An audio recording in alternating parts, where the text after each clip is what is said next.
The Nullarbor crossing was a little bit rushed because of a small issue with the gearbox. We lost third and fourth gear. We still took in some of the highlights, but we were glad to get to Ceduna and check into the foreshore caravan park.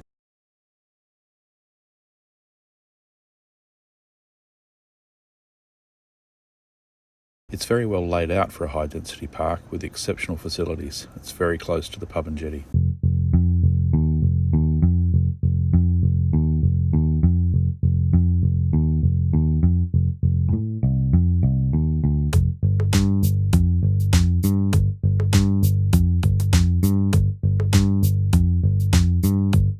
I was a bit surprised to see most boat ramps in South Australia are pay to use. We were stoked to get ourselves a feed. This did us for lunch and dinner. Being able to flush the motor from the Hilux water tank is a real bonus. We couldn't flush the motor in the caravan park, but we could refill the tank. Waiting for the new gearbox to arrive from Melbourne, we had plenty of time, which we filled with gallivanting, good food, sunsets and sunrises.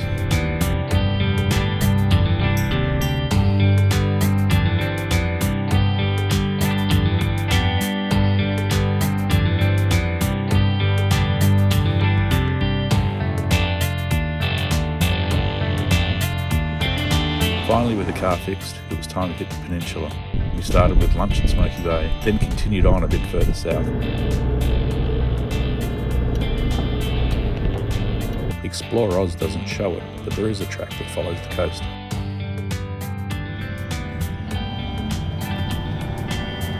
There was one soft spot. I probably should have let the tyres down a bit more, but it wasn't too much bother.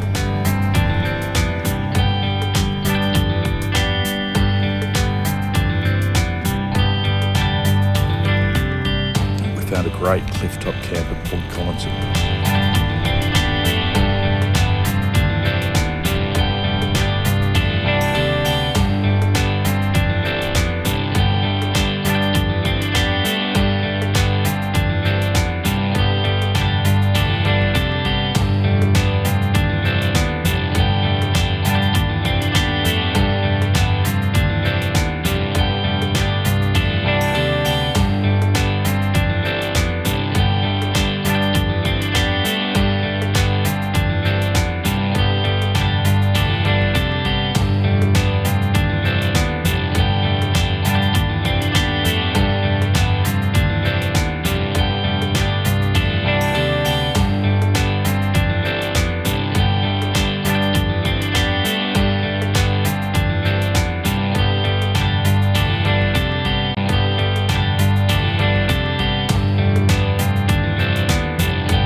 Absolutely loved the spot, and the weather mostly lived up to the forecast. We were surprised by a squall that came through first thing in the morning. I was up enjoying the sunrise when it hit, and it was so strong I was lucky to get the drone down. The squall went as quickly as it came, and it turned back into a beautiful day again.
There were strong winds forecast for that evening and the following day though, so we set off in search of somewhere that would offer more protection.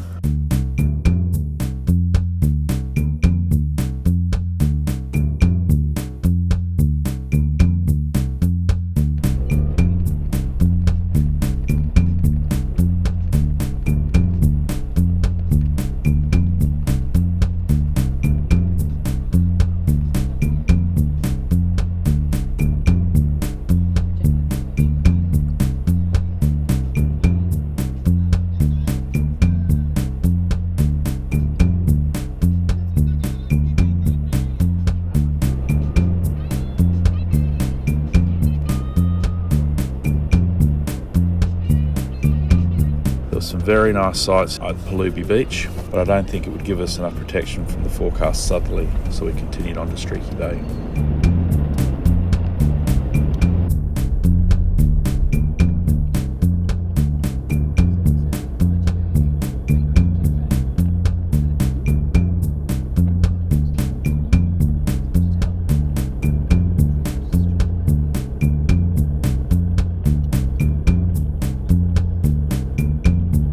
Both caravan parks in Streaky were booked out, and neither would have given us much protection from the wind.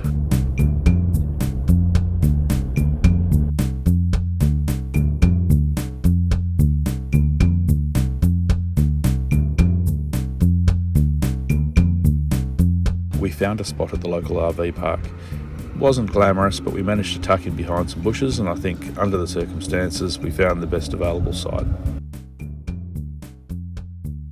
After laying low and avoiding the wind for a couple of days, it was time to explore again.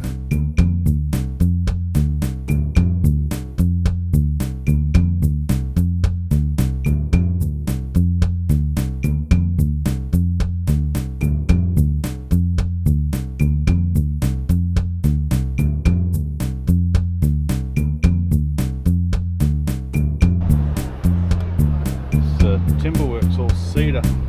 It's a bit weathered, but it smells beautiful. No, it's definitely stable.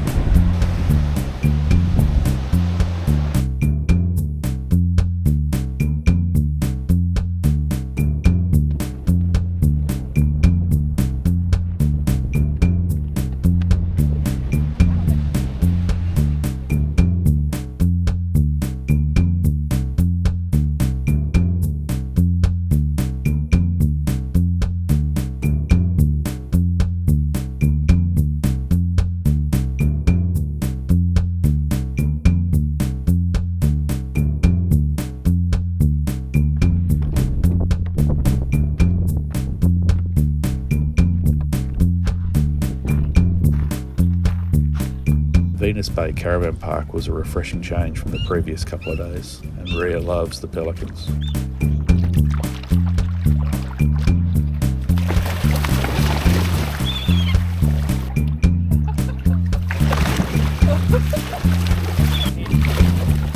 Tear that up a bit.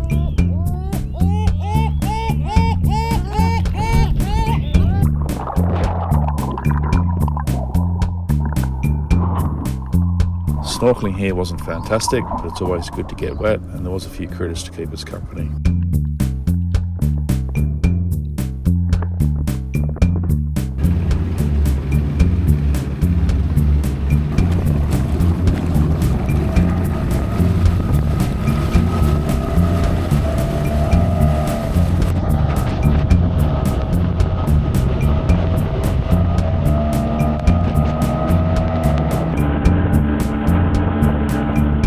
Out in the boat, we were treated to some very playful dolphins.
Got a bit carried away with the drone around here, and we had a low battery issue. I was very lucky to make it back to shore. There it is.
Definitely recommend shoes if you're visiting the Talia Caves. It's not ideal in thongs.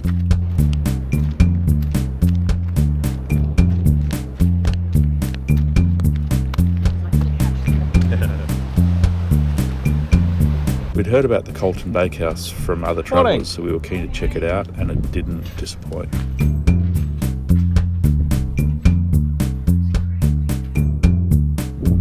This is the Elliston historic jetty.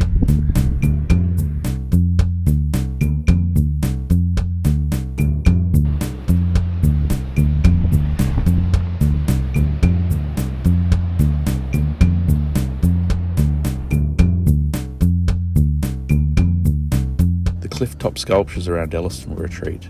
There's some really fantastic ones.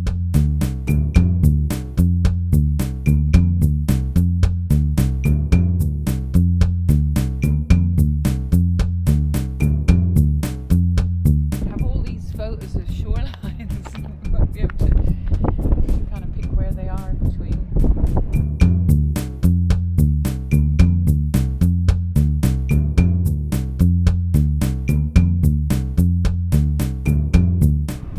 Rocked up to the Hall Road camp here. It's pretty damn spectacular.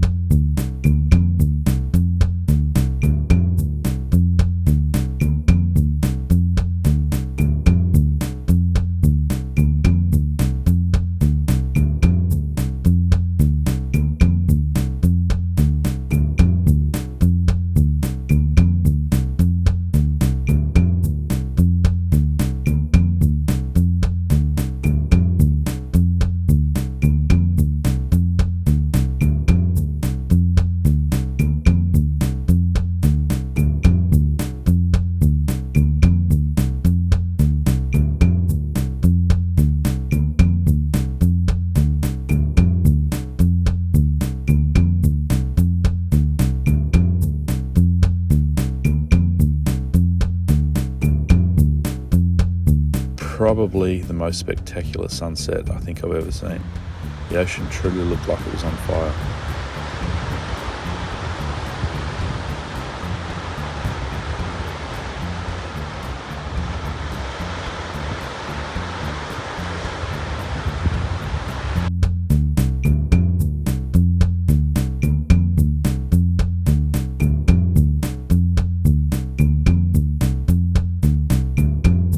Next morning, after breakfast, we headed down the beach for a swim and a bit of a snorkel.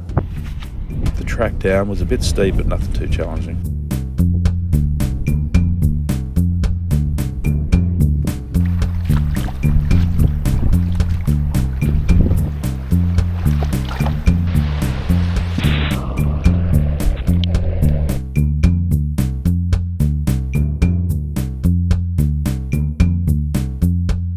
With more wind forecast, we headed inland. We found this little shy run caravan park in Cummins, which is centrally located on the Eyre Peninsula for day trips to some of the local bays.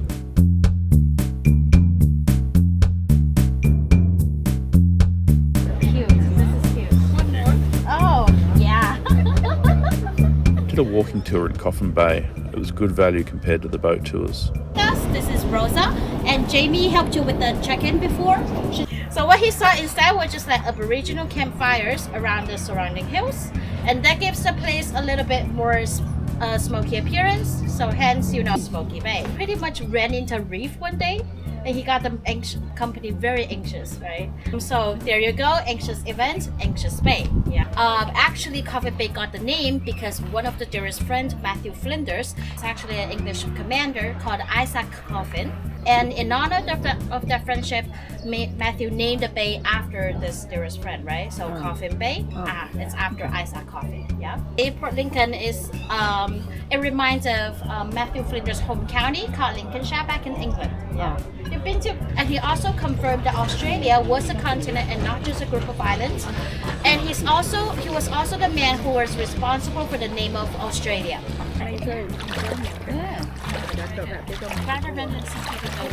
Feel free to fall over and give us some drone footage. On the catwalk. Oh, all right. Can we leave this? Yes. Talia. All right. Okay. Well, welcome to our office.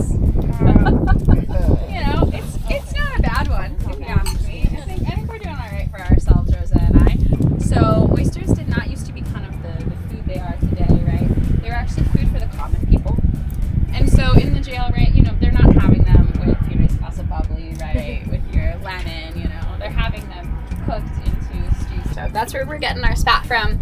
We get them in lots of 1 million that come in 40-kilogram bags, about this big.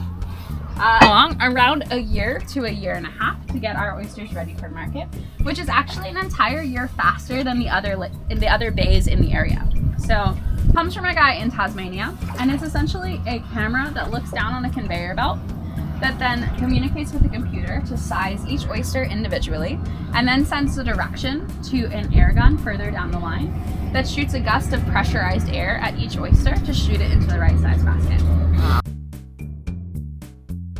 There's too much wind noise going on here, but basically they're telling us how to shuck oysters.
These oysters out here on the lease do spawn. They do that in the summertime, which is why we say that if you don't like oysters in the summertime, although I don't think that applied to any of you today, so we're doing all right.